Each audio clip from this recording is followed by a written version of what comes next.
Hello, everybody. Let me just check if I can see our video. Yeah, I guess it's working fine. So let me just switch on to the full screen. So welcome everybody at our Meetup, Hacking Machine Learning, and that's going to be a December edition. So it's funny because, when in March we were like, okay, it's going to be just maybe a couple weeks, right? Or maybe longer. Some of us were smarter about this one. Nobody, I guess, expected that it's going to take so long. And now 9 months forward, we actually see that this situation, this pandemic and everything else, staying quite a bit longer. So I think we did pretty great of organizing events also online. But nevertheless, I'm really happy to have today another amazing speaker. And as I said, some of previous events, there's definitely charm on meeting in person, right? And having great conversations and having, I don't know, a couple of beers to share. But another positive side is also our speakers can be coming from anywhere, right? And today we have Phúc, who is actually not Munich-based, but coming more from different countries as well. And let's just get into in kicking off this event. So for those of you who maybe have seen it on Twitter or on other places, we actually use the Hacking Machine Learning Meetup group for collecting people interest, right, and posting about our events basically. This screenshot is pretty old.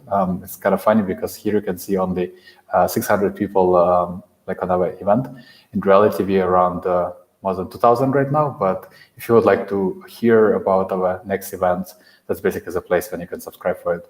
I also see that I have this a tiny StreamYard sharing a window that you cannot really see the link. So let me see if I can fix this one.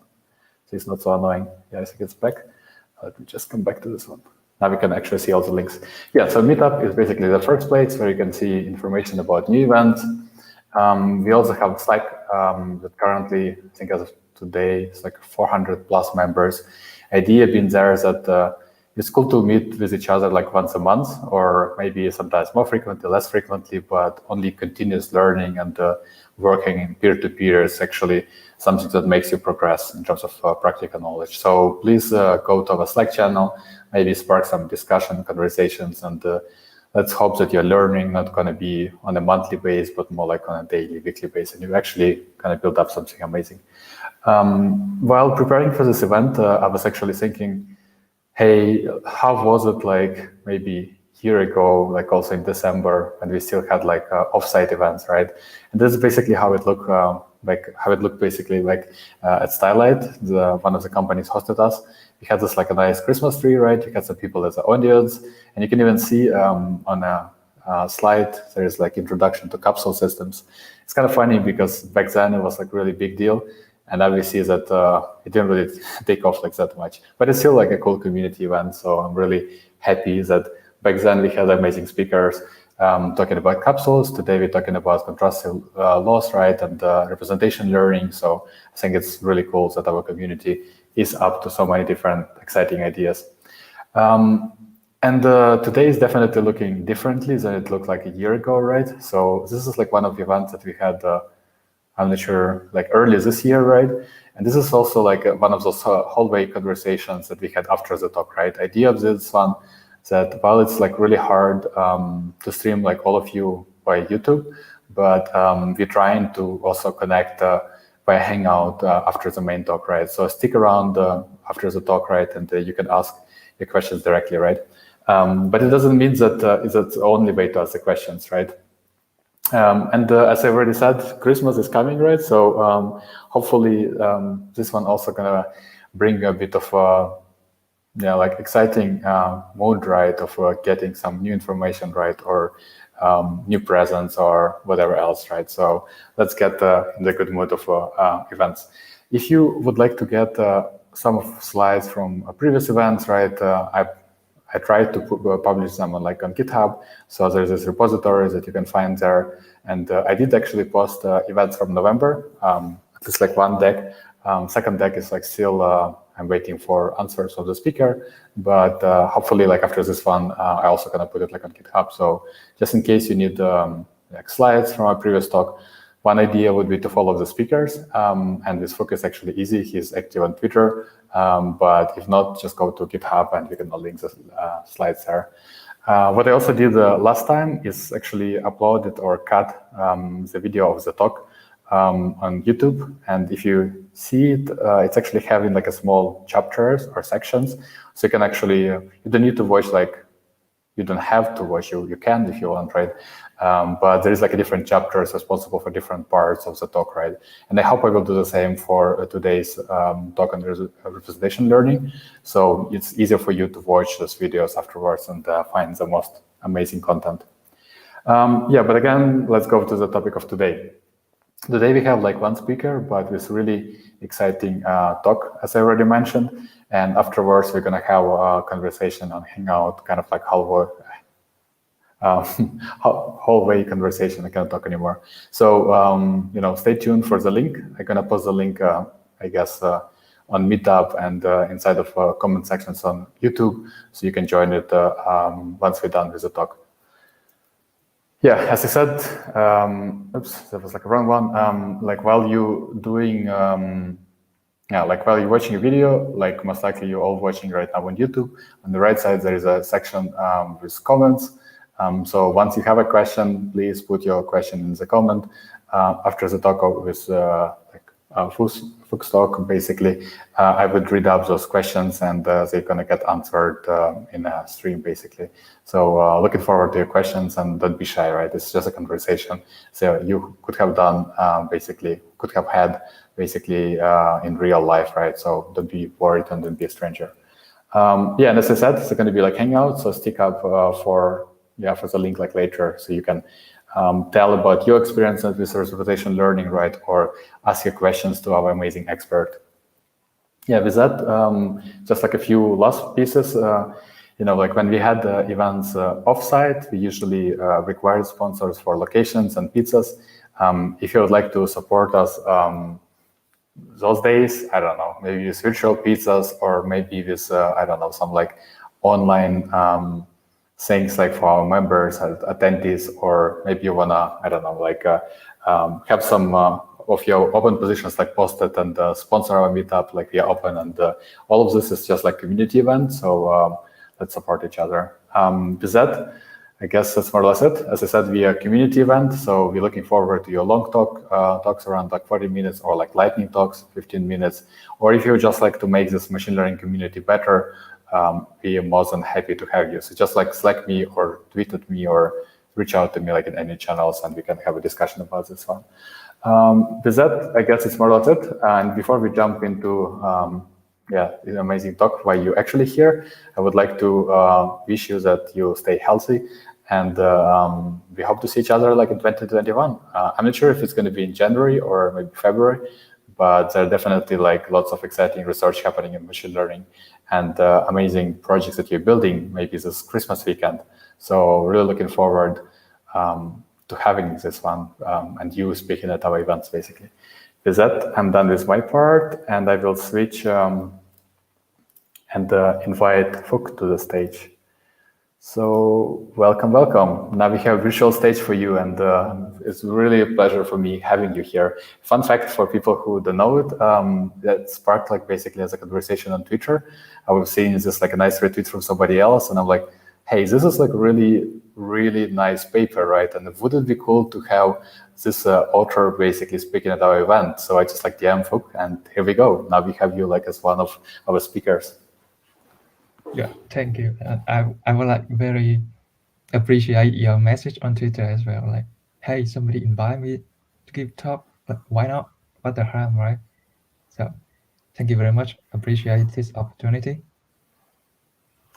So, so with that, I guess I would just like get the presentation on the stage and enjoy it. This is amazing talk. So we're looking forward to hear the content from you.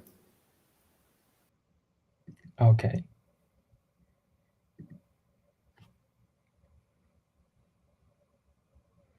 Yeah. So in this talk, I will talk about my papers, Contrastive Representation Learning, a framework and review recently published in IEEE Access. So this is actually my very first paper as a PhD student in ML Lab in Ireland, not in Munich.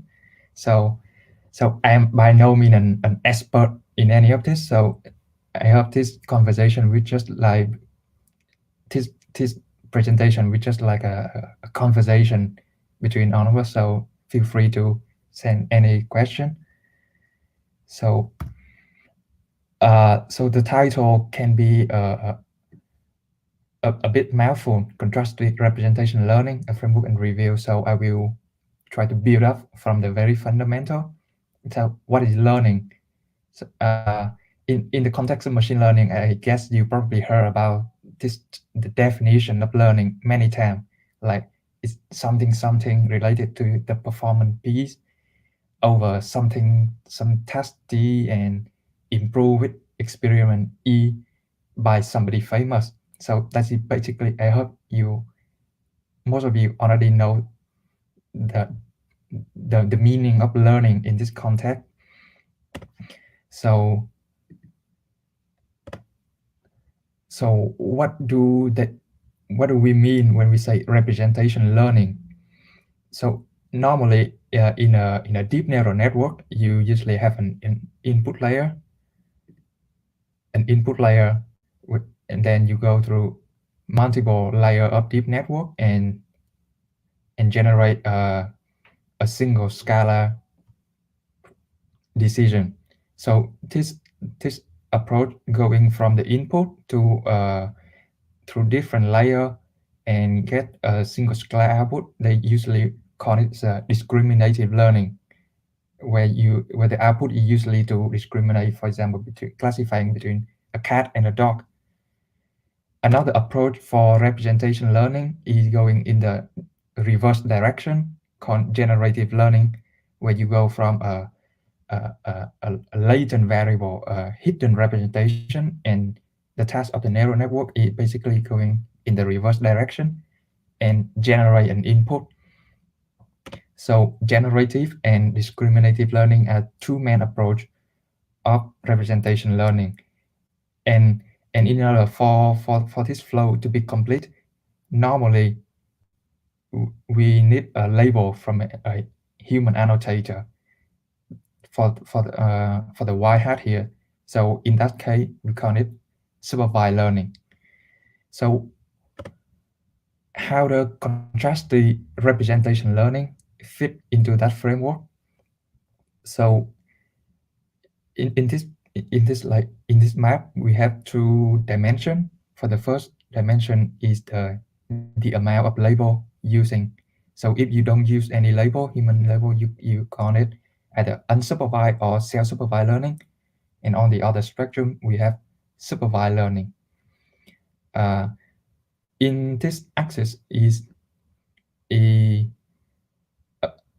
what is the output of your network? Either you output a representation, or either you output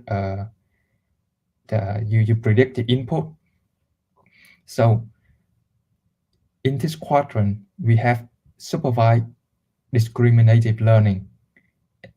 They usually say it that you model the probability distribution of your label y given the input x. So the example of supervised discriminative learning is your favorite classifier or regressor. Over here in this quadrant, we have unsupervised generative modeling. So it basically like, for example, you have generative adversarial network or your autoencoder, where you just want to model, give it a bunch of input example and want to model the distribution of the data P of X. In this quadrant, we have supervised generative model, which is basically very similar to unsupervised generative, but you condition the probability of the model based on some label. For example, you want to generate an image of a dog given the label dog here.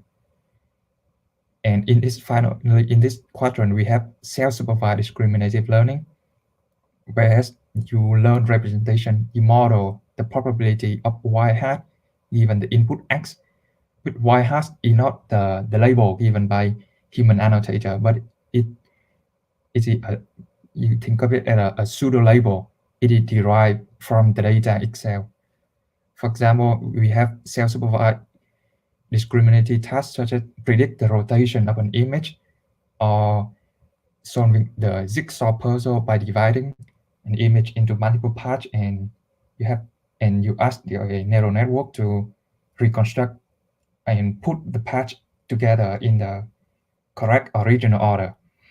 So contrastive learning lies in this lower half for discriminative learning. It's a form of discriminative learning in which it tries to model not a single input sample, but a pair of input sample, X and X hat, to predict the pseudo label Y hat of for either these two input are similar or dissimilar. So that's how contrastive learning fit into the framework of representation learning. Now, moving on, I will give you an example of contrastive learning through the instant discrimination task, which is very popular recently, such as for the paper and in momentum contrast or simple framework for contrastive learning. So in this instant discrimination task, we have a data set, an image data set here, and then for each image, you generate two different view of it using random augmentation methods. So these two images are this pair is defined as a similar pair, and any image coming from different any view coming from different image, for example, this pair will be defined to be a dissimilar or negative pair. So positive pair, negative pair, and negative pair. And then each image, each views is encoded through an encoder E, and you get out a corresponding representation for each view. And then the representation go through a different network called the projection head that project the representation feature vector down into a smaller size metric embedding. And then on this metric embedding, together with the definition of similarity and dissimilarity, is evaluated in a contrastive loss, such that the contrastive loss will try to force the representation of the similar pair coming from the same image to be close together and push far the representation, the metric embedding of the view coming from different image to be farther away. So conceptually, that's the contrastive learning, and it's very simple. The contrastive loss, we try to minimize the distance between the metric embedding of similar pair and maximize the distance between the embedding of dissimilar pair or negative pair. So in the review paper, I generalize that framework from the instant discrimination into a general framework for contrastive learning, so that it can generalize to different data modality and different data modality and different method to perform contrastive learning. So generally, we have a data set, and then we have a method to sample a query from this data set. Then given a query and the data set, we can have a method to sample the corresponding positive key for a given query and a method to sample negative key for the corresponding query. So this is the most important part of any contrastive learning method, the definition of similarity and dissimilarity of positive or negative pair. And then we have this is the model, usually the model, but in this framework, I break it into two parts, the encoder and the head, and then the metric embedding output by the head will be enforced through the contrastive loss. So now let's move into the taxonomy of similarity and dissimilarity, one of the most important aspects of any contrastive learning method paper.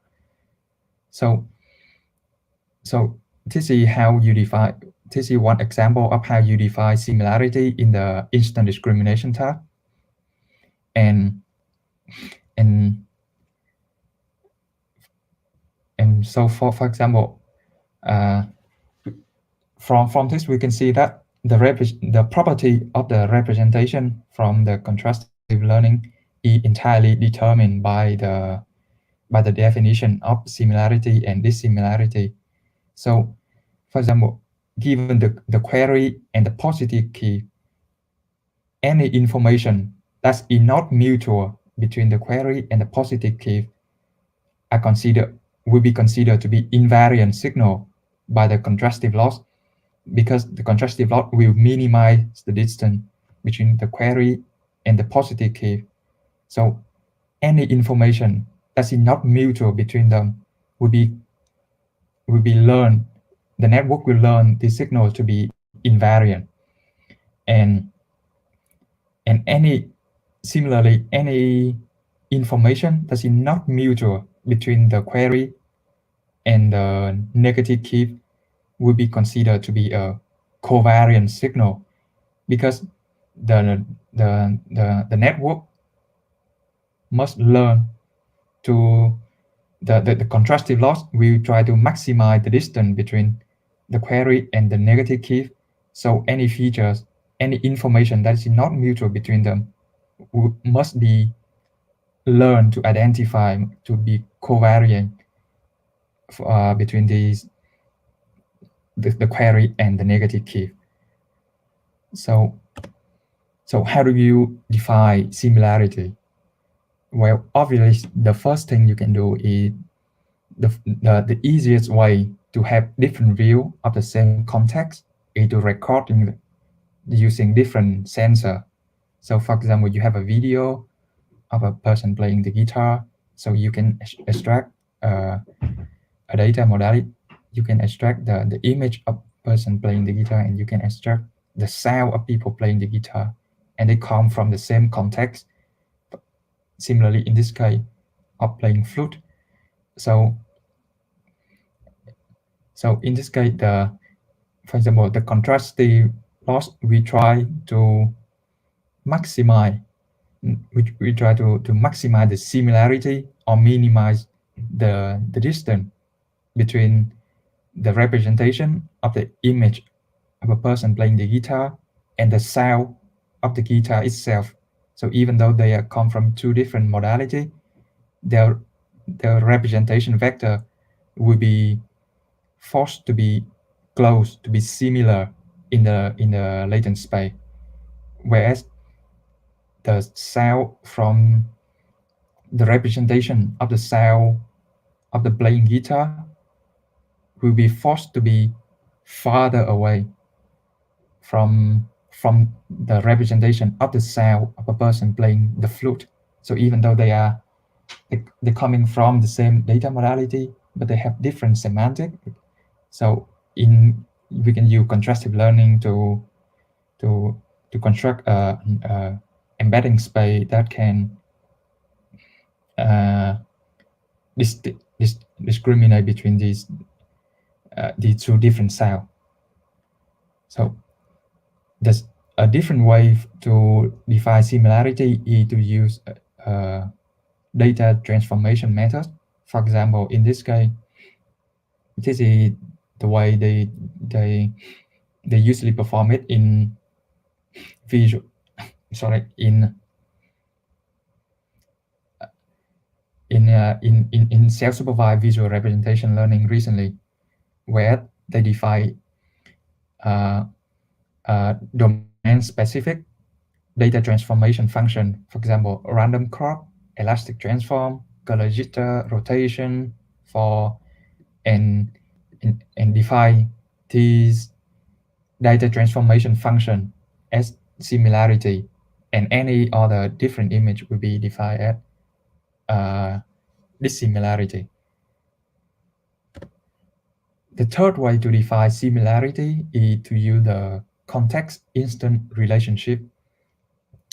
For example, you can have a network that encodes a local feature map, and then that will be each location in the feature map will be an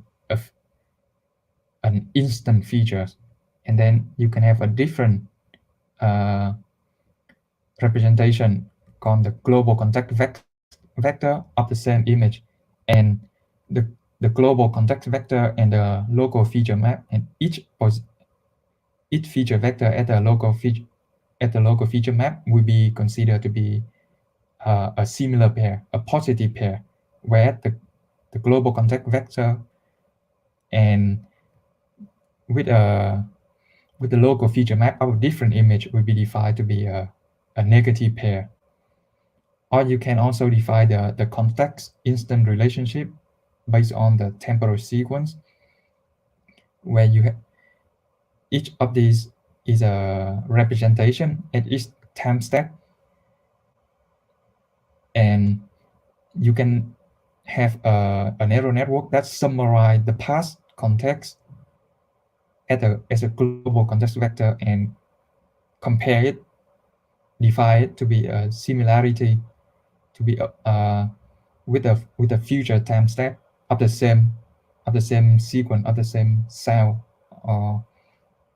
and it will be the context of one sequence with the future instant of a different sequence will be defined as negative pair. So the fourth way to define similarity can be based on the sequential, coherence, and consistency. For example, you can define the query as a frame and any frame nearby in time will be a positive case, whereas any frame that are farther away than a threshold in time can be considered as negative pair, so that the representation will be sensitive in time. They must learn to distinguish between different representation that differ over time. And the fifth way to define the similarity can be based on the assumption of natural clustering, whereas instead of comparing between instant directly, we can have we can compute a cluster of similar example, and then contrasting between an instant and the cluster of different type. So this kind of using this natural clustering assumption, we can embed higher semantic feature than just instant, based on how we compute this natural cluster centroid here. So that is on these five methods, like this multisensory signal, data transformation function, context instant relationship, sequential coherence, and consistency, or natural clustering. They basically encapsulate all of the different methods in most of the contrastive learning paper that you can see recently. they either exploit one of these things or combine multiple of these way to define similarity together. So now we come to the second component of the contrastive learning framework, the encoder. So for each data modality, we now have a way to encode them appropriately. For example, for image, you use convolution network. For text, you use BERT and something like that. So the taxonomy of encoder will be based on how the encoder updated from the gradient of the contrastive loss. So the first way to update the encoder in contrastive learning is the end-to-end method. This is the simplest way possible, both conceptually and technically, where you just put the encoder in the memory itself and update it directly through the gradient of the contrastive loss. To save memory, you can also share weight between the encoder if they share the same data modality, and you only need to use a different encoder if your data has different modality with each other. So the second way to update the encoder in contrastive learning is through an offline encoder. So this way of updating in this way, only one encoder is stored in the GPU memory, so that you can save a lot of memory and have a bigger backbone. So in order to update the other encoder and save memory during training, you can use many different mechanisms, one of which is momentum update through the weighted average, so that these encoder do not need to be stored on the GPU memory, which is very expensive, and so that the gradient of the contrastive loss only flow directly through one online encoder, and the offline encoder will be updated through different mechanisms, such as this momentum weighted average. This way of offline encoder is very popular were popularized in the paper called Momentum Contrast, which is very popular recently. And the third way to define for encoder is you can use a pre-trained encoder. Such in this way, the pre-trained encoder also doesn't need to be included in do not need to be stored on the GPU memory, and thus you can leverage the pre-trained network from all the dataset to be combined with the contrastive loss efficiently. So, for example, in this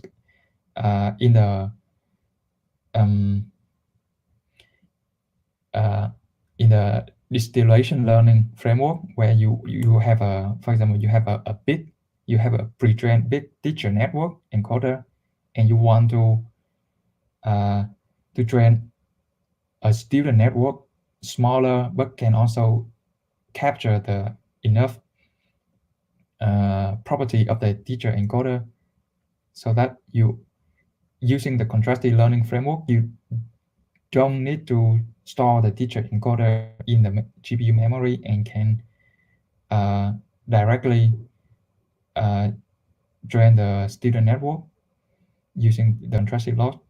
So, for example, the representation of the same of the positive pair in the encoded by the teacher encoder and the student encoder will be pulled close together in the embedding space, and the representation from a negative pair of the teacher encoder and the student encoder will be pushed farther away in the representation space. Okay. The next part of the contrastive learning framework is the transform head. So you might wonder why the need to divide between the encoder and the head when overall they are just deep neural network layer stacked on top of each other. So the reason we divide into the two parts, the encoder and the head, is for the separation of concern. The encoder, the responsibility of the encoder is to learn a good representation, while and this representation is usually tagged to be evaluated, transferred to multiple downstream tasks, while the output of the transform head will be used by the contrastive loss to optimize this protect tasks of maximizing similarity between positive pair and minimizing similarity between negative pair. So how do you define a transform head? First is the transform head can be a projection head. This is popular in the SimClear paper for where the sole purpose of the projection head is just to project the feature vector output of the encoder network into a smaller metric embedding. This smaller metric embedding make the contrastive loss more efficient to evaluate, to compare between the embedding of different representation. A different way to define the transform heads is the contextualization. This is popular in the papers such as deep informatics or contrastive predictive coding, and it related to the way we define similarity beyond the context instant relationship earlier. And this head is the module that is responsible to turn the instant local feature map into a context vector, so that the context vector can be compared back into the local feature map. As in this case, for the local, for the future and the past instant relationship, the contextualization head can be an RNN LSTM module, or recently there are a few papers that they use a transformer head as a contextualization, bidirectional contextualization head. So the third way to define a transform head is called the quantization head. This is usually used when similarity is defined beyond clustering. So it's a kind of going in the opposite of contextualization, where in which you have multiple different feature vector are quantized in cluster into the same representation, and this representation will be used by the contrastive loss to compare with other positive and negative example. This is usually used in you can find this approach of quantization head in the deep cluster, or a recent method called swapping prediction by Facebook AI. Sorry, I don't remember the correct name. Yeah. So now we move on to the taxonomy of contrastive loss. So the contrastive loss usually contains two components. First is the scoring function, and second is the motivation and the form of the contrastive loss. So the scoring function can be either to measure the distance or to measure the similarity. So if the scoring function is to measure the distance, the distance between positive pair will be minimized, and the distance between the negative pair will be maximized. But if the scoring function is to measure similarity, then the similarity between the positive pair will be maximized and similarity between negative pair will be minimized. So these are just kind of the same, but like work in the opposite direction. So to measure distance, we in the representation space, we can just normally use L1 or L2 distance, or to measure similarity, we can use the dot product. But usually the dot product is unbounded, and they depend on both the angle, the alignment, and the magnitude of the query and the key vector. So in order to bound this similarity, we can add a regularization term to the loss that restrict the magnitude of the query vector, or we can use the cosine similarity, whereas the dot product is normalized by the norm of the vector.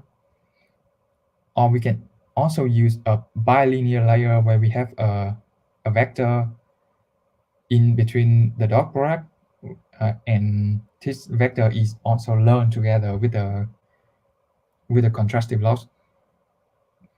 Or we can also use a neural network such as that is basically like the GAN discriminator, but this type of network is complicated and can be and do not output an explicit distance or similarity measurement in the representation space. So in this paper, we don't consider this type of network to belong to the contrastive learning framework.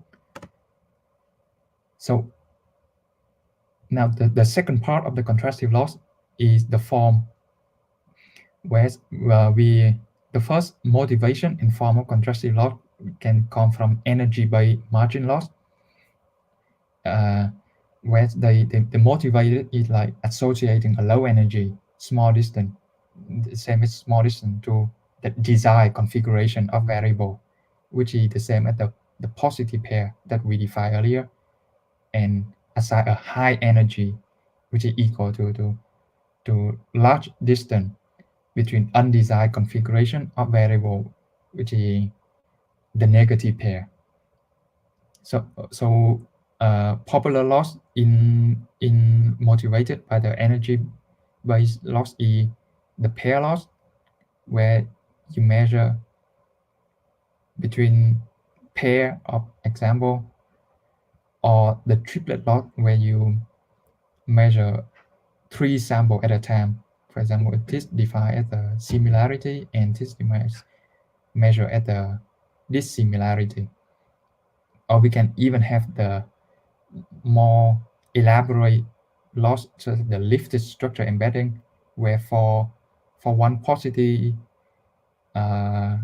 relationship between x1 and x2, we can have multiple comparison between x1 and x3, x4, x5 for negative pair.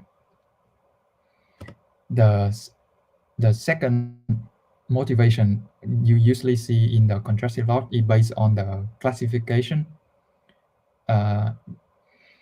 So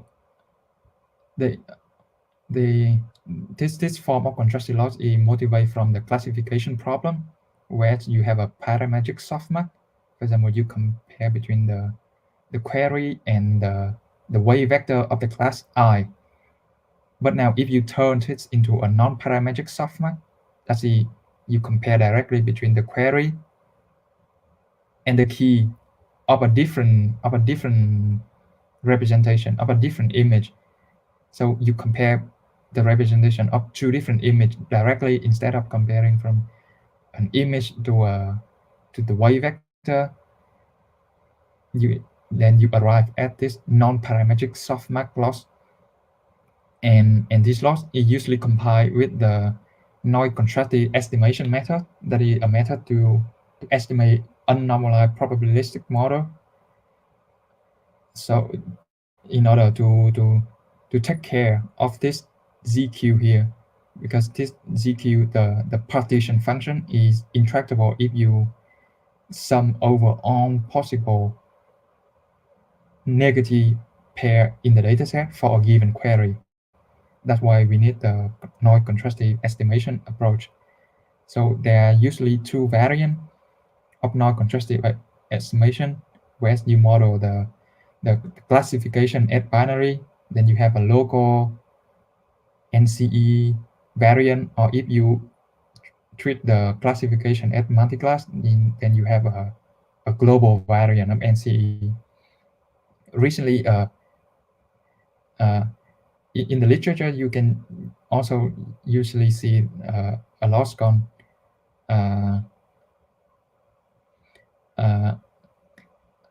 normalized temperature cross entropy loss, which is basically the same as this, motivated by the same NCE based loss, but use a cosine similarity distance with a temperature in the denominator to act as a regularization and control the radius of attraction around the query representation.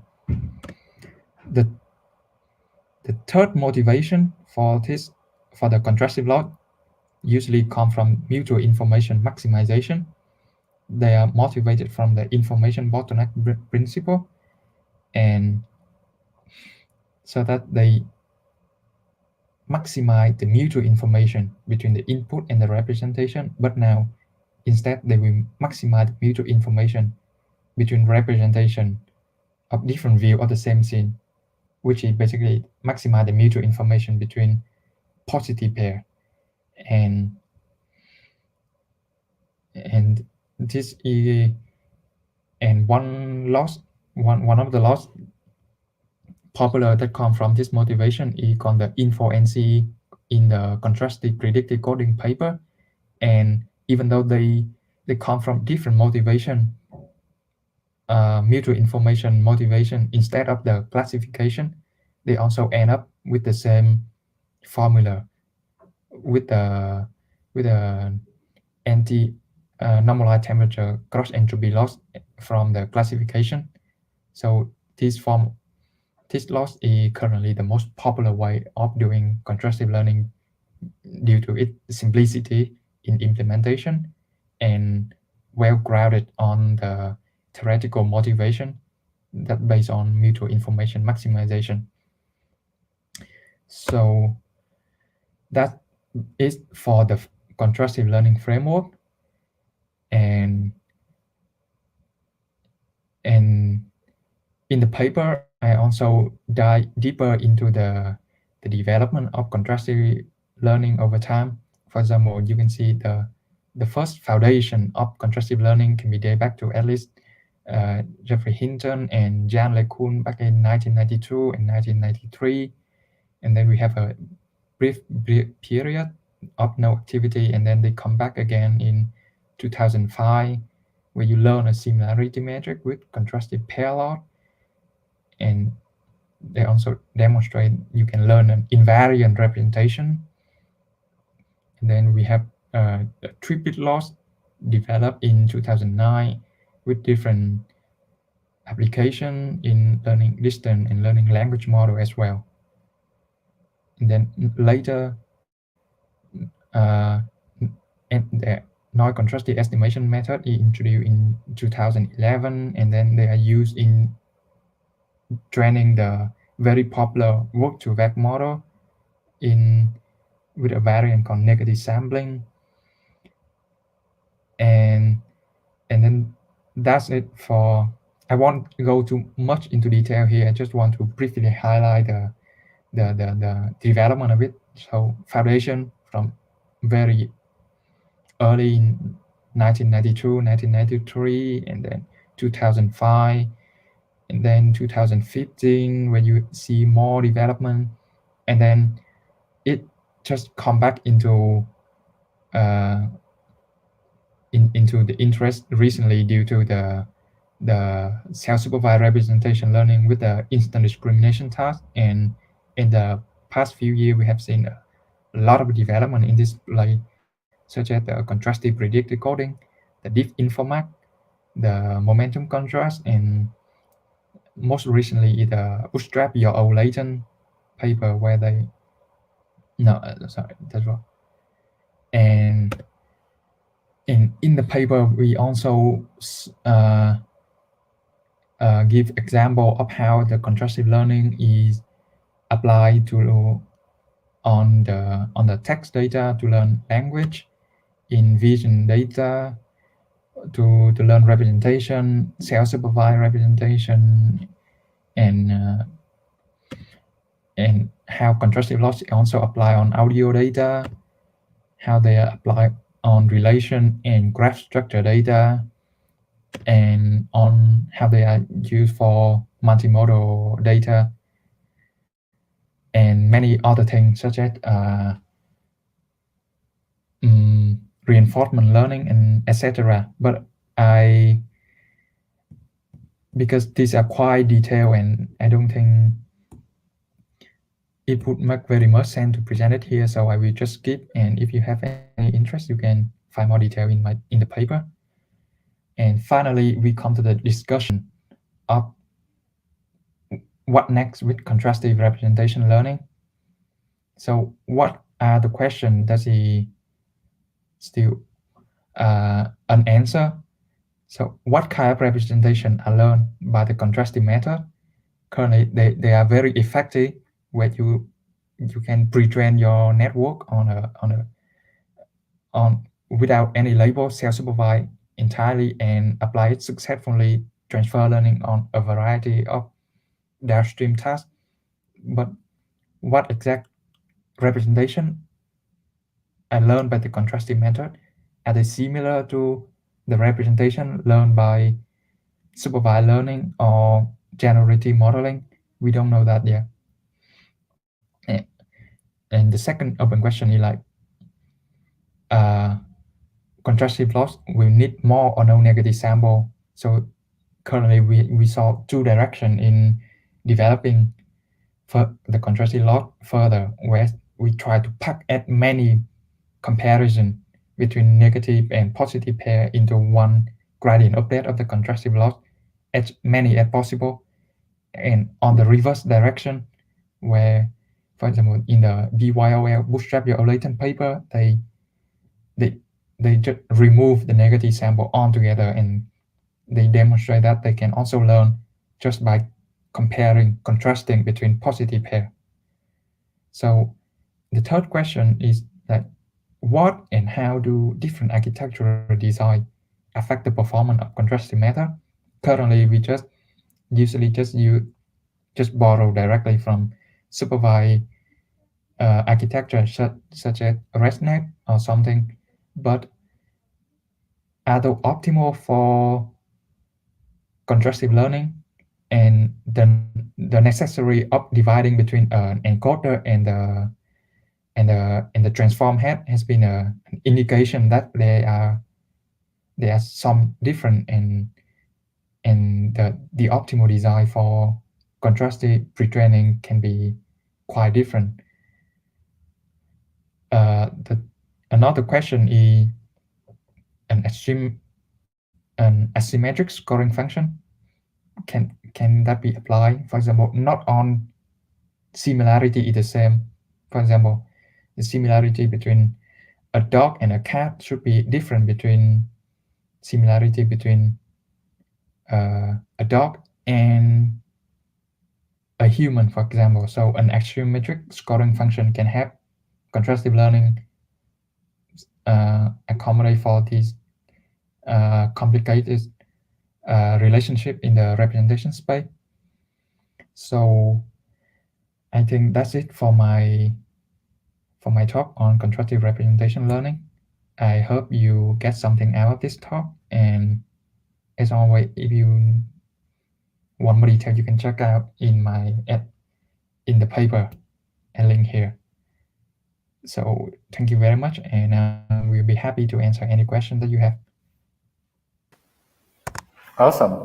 It was a really great overview, and I guess for anybody who would like to, let me just remove the screen. For anybody who would like to basically start applying constructive loss, right? Your paper is really super valuable and helpful, right? Because starting from different domains, right, to different architectures, to different learnings, really golden, basically. Well, thank you for doing the talk, but also for doing the paper. I think it's going to save like a lot of time for other people. Thank you. Yeah. So, okay, I guess usually YouTube is like a bit delayed, right? So we are talking a bit in the future, and for people it takes like another like 10, 15 seconds to see that you have done, right? So while people are still writing questions, I will kind of like start from my side, right? So how do you feel? You did mention that the early works were like by Jan de Koon, right, in 90s, right, somewhere there. I guess like one of the tasks was like when they were like doing some learning like for credit card information, like parsing, right, and other things like from the images.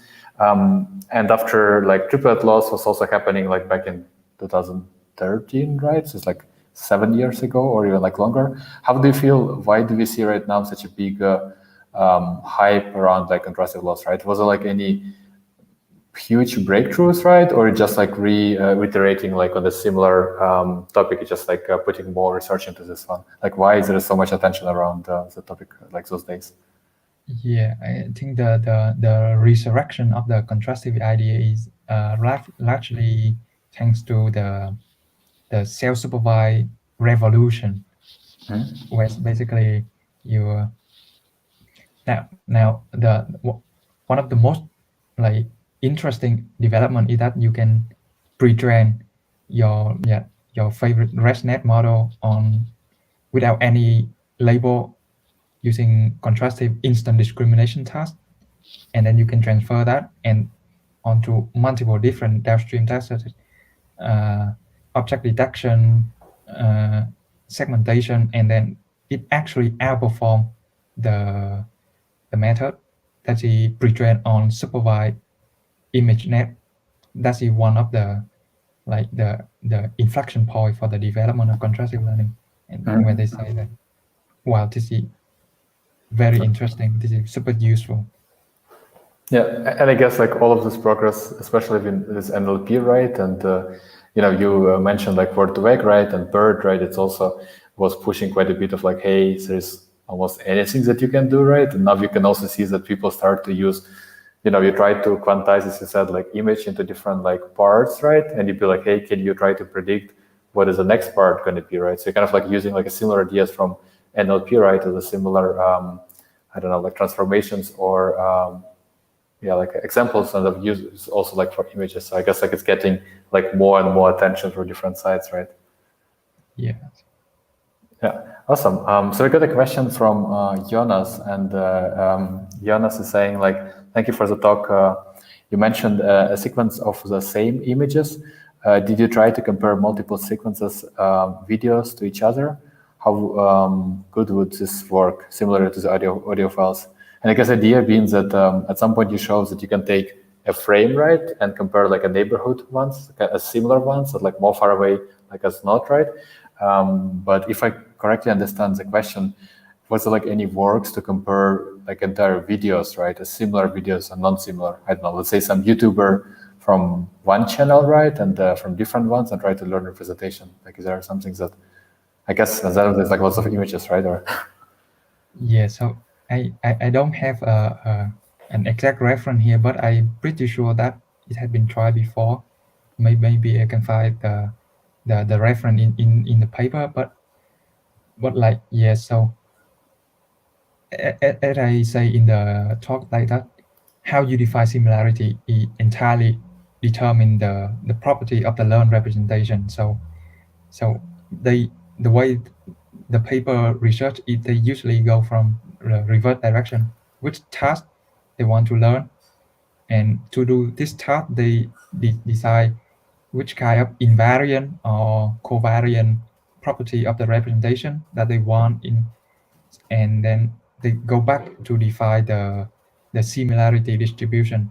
So in the case of sequential coherence, where nearby frame are defined to be similarity and far away frame are defined to be dissimilarity, they want the representation to be invariant to small change in appearance. For example, if I move my head slightly, the representation should be invariant to that, and that can be helpful for downstream tasks such as classification, activity classification, but they want the representation to be covariant to large change in appearance. So that's why they define similarity in this similarity that way, and you can define similarity any other way. They are all valid. There's no wrong way of defining similarity and dissimilarity. But again, that is very much dependent on the on the property, on the downstream, that what you want to capture in the representation. And that's, in my opinion, one of the amazing thing of contrastive learning, where what you want in the representation can be easily defined as a similarity and dissimilarity distribution in the input data stream. So you can easily specify what you want, but you also don't need to label that individually, as in supervised learning. Yeah, no, I completely agree with you, right? And for me, what is fascinating that on one hand, like each of the pieces, right, is not completely unique, right? So let's say what you showed with random rotations, right, and like random crop, right, and elastic transformations, right? Those things that we anyway do like with data augmentation, right? But I guess because we don't have like really specific, task, right, for the network to perform, right, it's also not giving like the fullest potential, right? So it's kind of definitely like different setup, right? But what I'm like wondering, right, because you can definitely train like a better classifier or whatever, like regressor, depending what you're trying to do, right? It's like less of the data, and it's kind of like fundamental. It's improving like life of like many machine learning engineers all around the globe, right? Especially like who don't have like enough data. But what I wonder, right, because in many cases, even if you take like language models, right, and right now with language models, we kind of had like a huge progress in recent years, right? And everybody's like, hey, you have like lots of data, right? And you can train like, I don't know, GPT-3, right? Or like Roberta and the like, right? But in many cases, we still have only one modality of the data, right? I mean, we have like a huge textual corpus, right? But textual corpus like never contains like all context, right? That we can have like in a video or elsewhere, right? So I wonder if in the future we can also see somebody, I don't know, most likely with a big budget, right? We'll be able to predict like or train on a big data set with like really unlabeled data, right? With a huge text data, right? But also with like complementary, I don't know, like video stream, right? And after you can pick the clues, right, that you don't have like directly in the text, right? And it's like where you work, it's like super helpful, right? Because you cannot just do like a CMS network on, like video from YouTube, right? And textual information like from Wikipedia or elsewhere, right? You need to find some smart laws that can combine all those things. Are you aware, maybe just like in case it's like really wide, but have you heard of anybody like trying to do something like in that direction? Or is it kind of like something, yes, it gets attention, or it's too simple like for scientific part of world? Yeah, I do. That's actually a very interesting direction, and actually this approach is very active development recently. So as I say, like combining from different data modality, which were previously they were not able to utilize, but now with contrastive loss they can combine them together, and yeah, so definitely a lot of activity development in that. Yeah. Since I don't like have yet more questions, I will ask like one for myself. So you mentioned that there is like this different notion of transformation head, right? Are those like transformation heads more designed, right? Or they also can be, I don't know, like tuned or like learn in terms of architecture, right? Because I can imagine, if you were that you do like some encoder for like images, right? You are aware like how to do dimensionality reduction to the size that you need to have, right? But depending like, I don't know, how much signal you have, let's say different modality of the data, right? You might at some point also like adjust like how much, like data is coming like from one transformation head versus from another one, right? Simply saying, like amount of information that's coming like from video, right, might be like way more, bigger amount, right, or richer information than it's just coming from the text, right? And by you just having the same size of output of dimensions, right, you might be like losing something there, right? So is there like any does it even make sense in general, right? Or is there like any work happening like into trying to learn what architecture of like transformation heads would be, especially for different modalities of the data, or it's kind of like too complicated? I'm not aware of any specific study on that, but I think I think definitely we need more work on that because, for example, like the transform head, in some case they are necessary. For example, if you define similarity between the context and instant relationship, you need a head to convert the context into the instant, the instant into the context. But in other case, the transform head just come out of the performance they give you. So, for example, previously on, you just have one encoder.